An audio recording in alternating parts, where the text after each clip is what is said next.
En el invierno de 1982, la ciudad de Logroño atravesaba un período de transformación urbana y económica que reflejaba las dinámicas más amplias que afectaban al conjunto de las ciudades españolas de tamaño mediano durante los primeros años de la década. La capital de La Rioja, situada en el Valle del Ebro, entre las estribaciones de la Sierra de Cantabria al norte y las primeras elevaciones del sistema ibérico al sur, había experimentado durante las 2 décadas anteriores un crecimiento demográfico considerable, alimentado tanto por la migración desde las zonas rurales de la provincia como por el desarrollo de una economía diversificada que combinaba la agricultura vitivinícola, que constituía el sector tradicional más importante de la región, con una industria de transformación alimentaria creciente y con un sector de servicios que se expandía al ritmo del aumento de la población y de la consolidación de la ciudad como centro administrativo y comercial de la comunidad autónoma que acababa de constituirse. El contexto político del país en aquel año estaba marcado por las incertidumbres que habían caracterizado el período inmediatamente posterior al intento de golpe de Estado del 23 de febrero de 1981. Acontecimiento que había recordado con crudeza que la consolidación de la democracia española no podía darse por asegurada y que requería tanto vigilancia institucional como compromiso ciudadano. Las elecciones generales de octubre de 1982, que habían otorgado al Partido Socialista Obrero Español una mayoría absoluta que permitiría al gobierno de Felipe González iniciar un período de reformas estructurales en múltiples ámbitos, marcaban el inicio de una nueva etapa política que generaba tanto expectativas de cambio como resistencias en sectores que temían que aquellas transformaciones afectaran negativamente a sus intereses. En ciudades como Logroño, donde la estructura social conservaba características tradicionales, aunque comenzaban a percibirse los efectos de la modernización, estas tensiones se manifestaban de maneras diversas que afectaban a la vida política local y a las relaciones entre diferentes sectores de la población. La economía riojana, de principios de los años 80, dependía de manera considerable del sector vitivinícola, ni que había experimentado durante las décadas anteriores un proceso de modernización que había transformado tanto las técnicas de cultivo y de elaboración como las estructuras de comercialización. Las denominaciones de origen, que habían sido establecidas para garantizar la calidad y la identidad de los vinos de la región, habían contribuido a consolidar una imagen de marca que facilitaba la penetración de los vinos riojanos en mercados nacionales e internacionales. Sin embargo, el sector enfrentaba también desafíos derivados de la competencia con otras regiones productoras, de las fluctuaciones de los precios agrícolas y de las transformaciones en los patrones de consumo que se estaban produciendo en la sociedad española, a medida que aumentaban los niveles de renta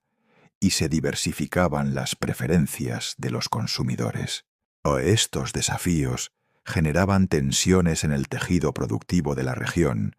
que se manifestaban en disputas laborales, en conflictos entre pequeños y grandes productores, y en debates sobre las políticas públicas que debían orientar el desarrollo del sector. El tejido urbano de Logroño, en 1982, presentaba las características propias de una ciudad que había crecido de manera acelerada durante los años 60 y 70. El casco antiguo, con sus calles estrechas, sus plazas históricas y sus edificios que conservaban elementos arquitectónicos de distintas épocas, convivía con barrios de expansión que habían sido construidos durante las décadas del desarrollismo para alojar a la población que llegaba del campo. Uno de estos barrios de expansión era el conocido como Barea, situado en la parte sur de la ciudad, siguiendo la carretera que conducía hacia Soria. Se trataba de un desarrollo residencial de características modestas, con bloques de viviendas de 4 y 5 plantas construidos durante los años 60, con materiales y acabados que reflejaban las limitaciones presupuestarias de las promociones de vivienda social de aquella época. Los pisos eran de dimensiones reducidas, con instalaciones básicas que respondían a los estándares mínimos de habitabilidad, y la dotación de servicios del barrio incluía escuelas, centros de salud y algunos comercios que atendían las necesidades cotidianas de los residentes.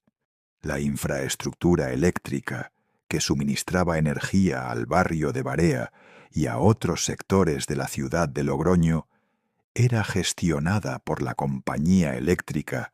que tenía la concesión del servicio en aquella zona de España. Las instalaciones técnicas que componían aquella infraestructura incluían centrales de generación, líneas de transmisión de alta tensión, subestaciones de transformación que reducían el voltaje a niveles apropiados para la distribución urbana, y redes de distribución en media y baja tensión que llegaban hasta cada edificio y cada vivienda. El sistema eléctrico español de principios de los años 80 funcionaba con tecnologías que, aunque se habían ido modernizando durante las décadas anteriores, conservaban todavía características de los sistemas que habían sido instalados en períodos mucho más tempranos. La fiabilidad del suministro había mejorado considerablemente respecto a décadas anteriores, pero continuaban produciéndose interrupciones ocasionales del servicio derivadas de averías en las instalaciones, de sobrecargas de la red durante períodos de demanda elevada, o de incidentes diversos que afectaban a la capacidad de transmisión o de distribución. La noche del jueves 16 de diciembre de 1982 fue una noche de invierno característica de aquella época del año en Logroño, con temperaturas que habían descendido por debajo de los 5 grados centígrados y con una humedad ambiental elevada que generaba sensación de frío intenso. La demanda de electricidad durante aquellas horas era considerable, dado que los sistemas de calefacción eléctrica de muchas viviendas estaban funcionando a plena capacidad, y dado que la iluminación artificial de los espacios domésticos se prolongaba durante más horas que en otras épocas del año, debido a que el sol se ponía temprano. A las 9:45 de la noche se produjo una interrupción del suministro eléctrico que afectó a un sector específico de la ciudad que incluía el barrio de Barea y algunas zonas adyacentes. El corte de suministro fue súbito y total, dejando sin electricidad a varios miles de viviendas de manera simultánea. Los vecinos del barrio de Barea, que en aquel momento se encontraban en sus domicilios, experimentaron la interrupción del suministro de la manera habitual en que se experimentaban estos incidentes. Las luces se apagaron de golpe, como los electrodomésticos que estaban en funcionamiento se detuvieron. Los televisores dejaron de emitir imagen y sonido, y las viviendas quedaron sumidas en una oscuridad que sólo era interrumpida por la luz que podía penetrar desde el exterior a través de las ventanas, luz que en aquel momento era muy limitada, dado que también el alumbrado público del barrio había dejado de funcionar al verse afectado por el mismo corte de suministro. Las reacciones iniciales de los vecinos siguieron patrones que eran predecibles en este tipo de situaciones. Algunos se desplazaron a tientas hacia armarios o cajones, donde guardaban velas, linternas o candiles que pudieran proporcionar iluminación de emergencia. Otros se asomaron a las ventanas para verificar si el apagón afectaba solo a su edificio o se extendía a un área más amplia, constatando que efectivamente las calles estaban oscuras y que los edificios próximos tampoco tenían luz. Algunos vecinos salieron a los rellanos de las escaleras para comentar con otros residentes del edificio lo que estaba ocurriendo y para intentar obtener información sobre si alguien sabía cuál era la causa del apagón y cuánto tiempo podría durar. En uno de los bloques de viviendas de la calle San Millán, en el número 38 de aquella vía que atravesaba el barrio de norte a sur, residía en un tercer piso una familia compuesta por un matrimonio de mediana edad y dos hijos de 19 y 22 años. El padre trabajaba como empleado en una bodega de la localidad y la madre realizaba tareas de limpieza en varios domicilios particulares. La familia residía en aquel piso desde hacía aproximadamente una década, o habiendo llegado a Logroño procedente de un pueblo de la provincia durante los últimos años del desarrollismo. Mantenían relaciones de vecindad ordinarias con las otras familias del edificio, relaciones que no eran especialmente intensas, pero que incluían los intercambios habituales de saludos, conversaciones ocasionales y ayudas mutuas menores que caracterizan la vida en los bloques de viviendas urbanos. Cuando se produjo el corte de suministro eléctrico a las 9:45 de aquella noche de diciembre, los 4 miembros de la familia se encontraban en el interior del piso. Varios vecinos del edificio recordarían posteriormente haber escuchado durante los minutos que siguieron al inicio del apagón algunos ruidos procedentes de aquel piso que en el momento atribuyeron a los movimientos normales de personas que se desplazaban en la oscuridad buscando velas o linternas. Uno de los vecinos del mismo rellano recordaría haber escuchado lo que le pareció el sonido de un objeto cayendo al suelo, sonido que interpretó como resultado de que alguien había tropezado o había chocado con algún mueble en la oscuridad. Otro vecino del piso superior recordaría haber percibido sonidos que describió como de personas moviéndose de manera algo apresurada, o aunque tampoco dio a esta percepción mayor importancia en aquel momento, dado que consideró que era comprensible que las personas se movieran con cierta urgencia cuando se encontraban en la oscuridad, intentando localizar fuentes de luz. La compañía eléctrica que gestionaba el suministro en aquella zona de Logroño había detectado el corte de manera inmediata a través de los sistemas de monitorización que permitían a los operadores del centro de control conocer en tiempo real el estado de la red. Los técnicos de guardia identificaron que la interrupción había sido causada por un fallo en una subestación de transformación que suministraba energía al sector afectado. El protocolo de actuación en estos casos establecía que debían desplazarse equipos de mantenimiento a la instalación afectada para diagnosticar el problema y proceder a su reparación. Los técnicos se desplazaron a la subestación y comenzaron las labores de diagnóstico, que revelaron que el fallo había sido causado por el deterioro de un componente cuya sustitución requeriría aproximadamente 2 horas de trabajo.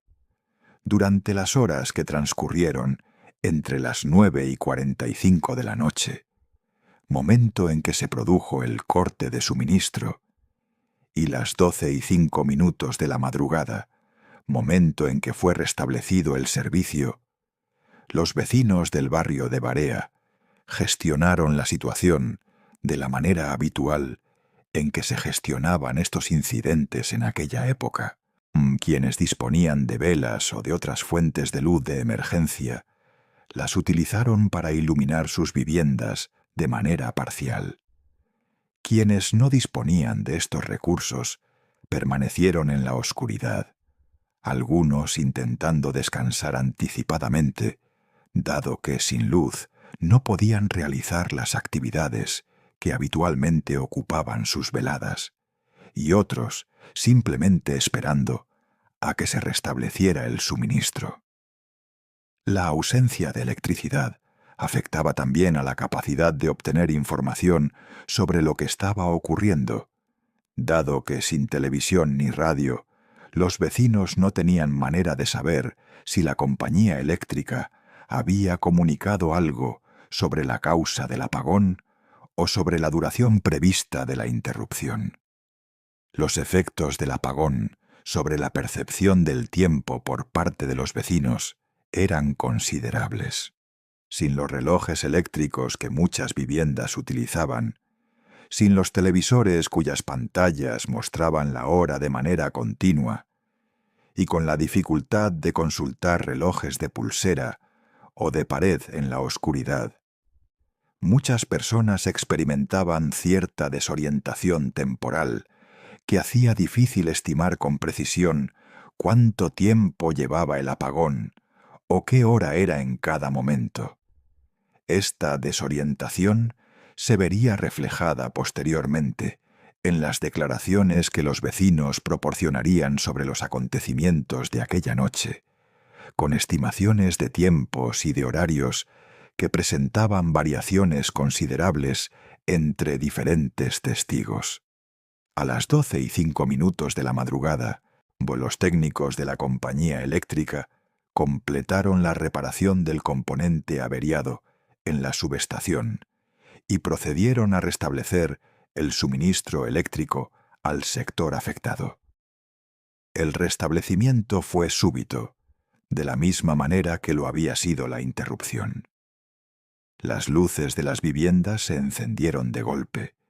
Los electrodomésticos que habían quedado en posición de funcionamiento al producirse el corte reiniciaron su operación, y el alumbrado público de las calles volvió a iluminar el barrio. Los vecinos que habían permanecido despiertos, esperando el restablecimiento del servicio, experimentaron cierto alivio al constatar que finalmente se había solucionado el problema. Algunos procedieron a apagar las velas que habían estado utilizando. Otros verificaron que los electrodomésticos funcionaban correctamente. La mayoría interpretó el restablecimiento del suministro como el cierre de un incidente molesto, pero ordinario, que había interrumpido su noche de manera temporal. Fue aproximadamente media hora después del restablecimiento del suministro, cuando comenzaron a producirse percepciones que generarían alarma en algunos vecinos del edificio de la calle San Millán, número 38.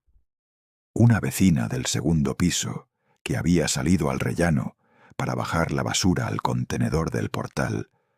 observó que de la puerta del piso tercero, el que habitaba la familia que ha sido mencionada anteriormente, emanaba un olor que le resultó extraño y preocupante. Se acercó a la puerta y percibió también que ésta estaba entreabierta, circunstancia que le pareció inusual, dado que la familia era habitualmente cuidadosa en cerrar bien su puerta. Llamó varias veces sin obtener respuesta. Regresó a su piso y comentó con su marido lo que había observado. El marido decidió subir al tercer piso para verificar la situación. Al llegar al rellano y comprobar que efectivamente la puerta estaba entreabierta, la empujó ligeramente y llamó en voz alta.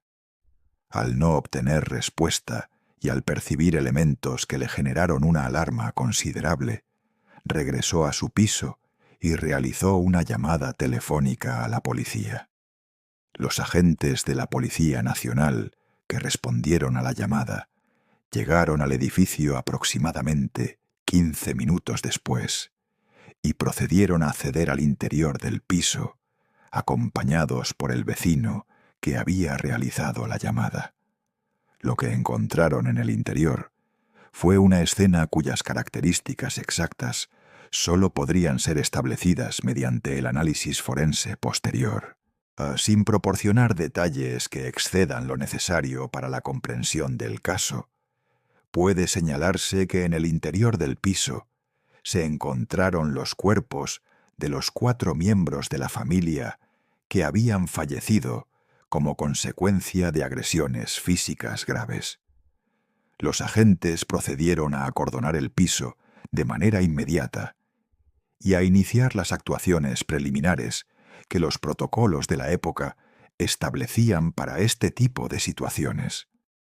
La investigación que se inició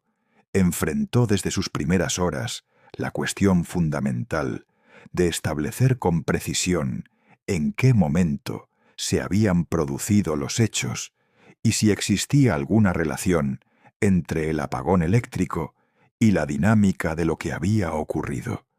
El análisis forense de los cuerpos proporcionó una estimación del intervalo temporal en que se habían producido las muertes, de intervalo que los peritos situaban entre las 9:30 de la noche y la 1 de la madrugada. Este intervalo amplio reflejaba las limitaciones de las técnicas forenses disponibles en 1982 para establecer con mayor precisión el momento del fallecimiento. Limitaciones que derivaban tanto de las características de los procesos fisiológicos que se utilizaban como indicadores temporales, como de las condiciones ambientales específicas de la escena que podían afectar a la velocidad de aquellos procesos. Sin embargo, el intervalo temporal establecido por los forenses coincidía de manera significativa con el período durante el cual se había producido el apagón eléctrico. Esta coincidencia temporal planteaba interrogantes sobre si los hechos se habían producido durante las horas de oscuridad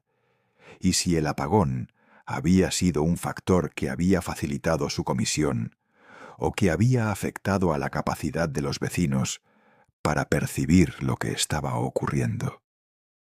Los investigadores procedieron a obtener de la compañía eléctrica información técnica precisa sobre los horarios exactos del corte de suministro y de su restablecimiento. Los registros de la compañía, que se conservaban de manera sistemática en los centros de control para fines de gestión operativa y de facturación, establecían con precisión de minuto que el corte se había producido a las 21:45 y que el restablecimiento se había producido a las 0:05. Esta información técnica proporcionaba un marco temporal objetivo que podía ser utilizado para la reconstrucción de los acontecimientos de aquella noche. Los investigadores procedieron a tomar declaraciones a todos los vecinos del edificio y de los edificios próximos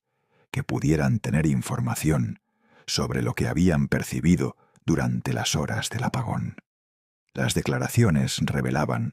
que varios vecinos habían escuchado ruidos procedentes del piso de la familia durante los minutos inmediatamente posteriores al inicio del apagón, ruidos que en el momento habían atribuido a movimientos normales de personas que se desplazaban en la oscuridad.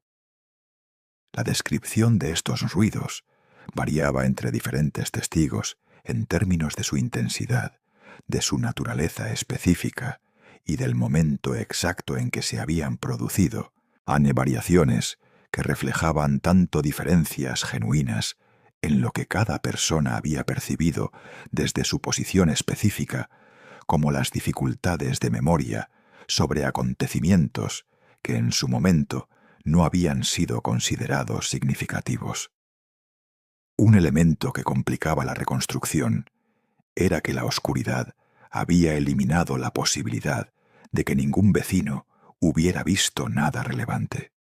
En condiciones normales, algunos vecinos podrían haber observado movimientos a través de las ventanas. Podrían haber visto personas entrando o saliendo del edificio. Podrían haber percibido visualmente circunstancias que habrían proporcionado información útil para la investigación. Sin embargo, durante las horas del apagón, con el alumbrado público apagado y con las viviendas sumidas en la oscuridad, y la percepción visual había quedado reducida prácticamente a cero, dejando solo la percepción auditiva como fuente de información sobre lo que estaba ocurriendo en el entorno. Los investigadores exploraron la cuestión de si había habido acceso de alguna persona externa a la vivienda durante las horas del apagón. El análisis de la puerta de entrada no revelaba signos de entrada forzada, lo que sugería que si había habido acceso externo, este había sido mediante llave o mediante admisión voluntaria por parte de alguno de los ocupantes. Los testimonios de los vecinos sobre movimientos de personas en las escaleras del edificio durante las horas del apagón eran limitados y poco concluyentes, dado que en la oscuridad resultaba muy difícil identificar quién se estaba desplazando. Algunos vecinos recordaban haber escuchado pasos en las escaleras en momentos diversos, pero ninguno podía proporcionar información específica sobre quiénes eran las personas que se habían desplazado. La investigación exploró también las relaciones de la familia con otras personas de su entorno que pudieran haber tenido motivos para acceder a la vivienda o que pudieran haber tenido conflictos con los miembros de la familia. Se interrogó a compañeros de trabajo, a vecinos con quienes la familia había tenido algún tipo de interacción, a familiares que residían en otras localidades. Se investigaron las actividades recientes de los miembros de la familia en busca de elementos que pudieran proporcionar pistas sobre posibles responsables. Estas líneas de investigación identificaron a una persona que había tenido una relación laboral con el padre de familia y con quien habían existido tensiones relacionadas con asuntos económicos derivados de aquella relación. Cuando esta persona fue localizada e interrogada, proporcionó inicialmente versiones que negaban cualquier participación en los hechos y que situaban sus movimientos durante aquella noche en lugares que no estaban relacionados con el edificio de la calle San Millán. Sin embargo, confrontada con testimonios que contradecían algunos aspectos de su versión y con inconsistencias que los investigadores identificaban en sus declaraciones,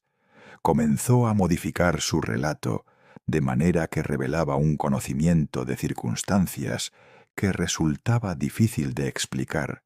si no hubiera estado presente en el lugar de los hechos. Los análisis forenses complementarios realizados sobre evidencias materiales recogidas en la escena establecieron vínculos entre este sospechoso y el interior de la vivienda que reforzaban las líneas de investigación que se estaban desarrollando. La combinación de estos elementos condujo finalmente a que el sospechoso reconociera haber estado en el piso durante las horas del apagón. La versión que proporcionó en este momento describía una dinámica de los hechos que involucraba un conflicto económico que había derivado en violencia, conflicto cuyas raíces se remontaban a meses anteriores y que había generado resentimientos que el sospechoso había ido acumulando durante aquel período. Un aspecto que adquirió considerable importancia durante la investigación y posteriormente durante el proceso judicial fue la cuestión de si el sospechoso había aprovechado deliberadamente las condiciones creadas por el apagón para cometer los hechos, o si la coincidencia temporal había sido fortuita. Los investigadores examinaron si el sospechoso había tenido conocimiento previo de que iba a producirse el apagón, lo que habría sugerido una planificación deliberada que incorporaba el aprovechamiento de la oscuridad como elemento facilitador. Las investigaciones no revelaron ninguna evidencia de que el sospechoso hubiera tenido acceso a información sobre la avería que causó el apagón antes de que ésta se produjera, o la avería había sido resultado de un deterioro de un componente de la subestación que no había sido anticipado por los técnicos de la compañía eléctrica y que se había manifestado de manera súbita. Esta ausencia de evidencias de conocimiento previo sugería que la coincidencia temporal entre el apagón y los hechos había sido fortuita, aunque los investigadores consideraban también la posibilidad de que el sospechoso, una vez producido el apagón, hubiera decidido aprovecharlo para ejecutar una acción que quizás había estado considerando durante algún tiempo, pero para la que no había encontrado hasta ese momento condiciones que considerara favorables. Esta interpretación era consistente con elementos de la reconstrucción que sugerían que el sospechoso había accedido al edificio poco después del inicio del apagón, ni en un momento en que la oscuridad y la confusión generada por el corte de suministro habrían facilitado su desplazamiento sin ser identificado por los vecinos. El procesamiento del sospechoso y la posterior celebración del juicio oral ante la Audiencia Provincial de Logroño se produjeron durante el año 1983. El proceso atrajo atención en la ciudad, tanto por la gravedad de los hechos como por las circunstancias específicas relacionadas con el apagón eléctrico que habían caracterizado el caso. La sala del tribunal acogió durante las sesiones al acusado y a su abogado defensor, a los fiscales que ejercían la acusación pública, a familiares de las víctimas que ejercían como acusación particular, a los testigos que habían proporcionado información durante la investigación, a los peritos forenses que habían participado en el análisis de la escena y de las evidencias, y a representantes de la compañía eléctrica que fueron llamados a declarar sobre los aspectos técnicos del apagón.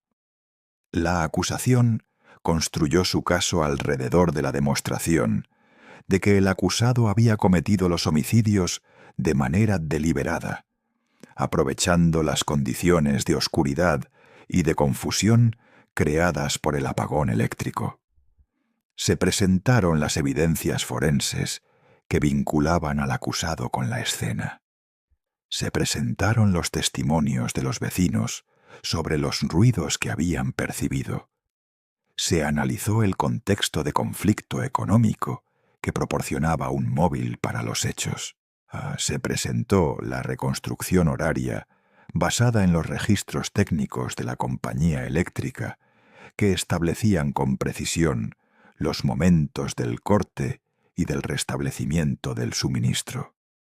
La defensa cuestionó algunos aspectos de las evidencias presentadas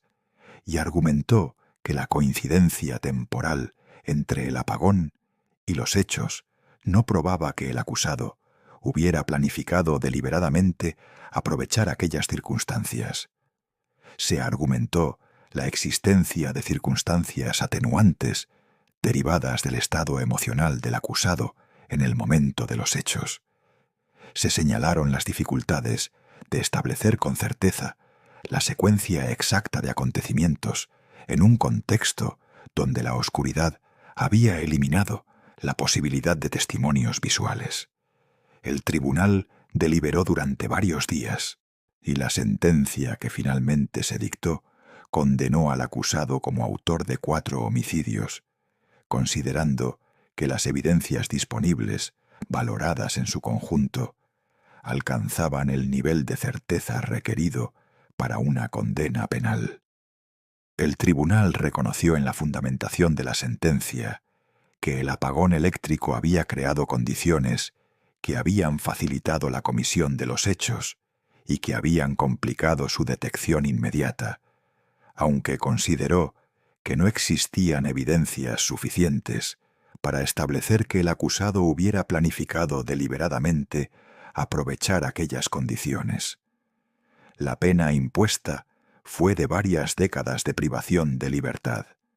La sentencia fue recurrida ante el Tribunal Supremo,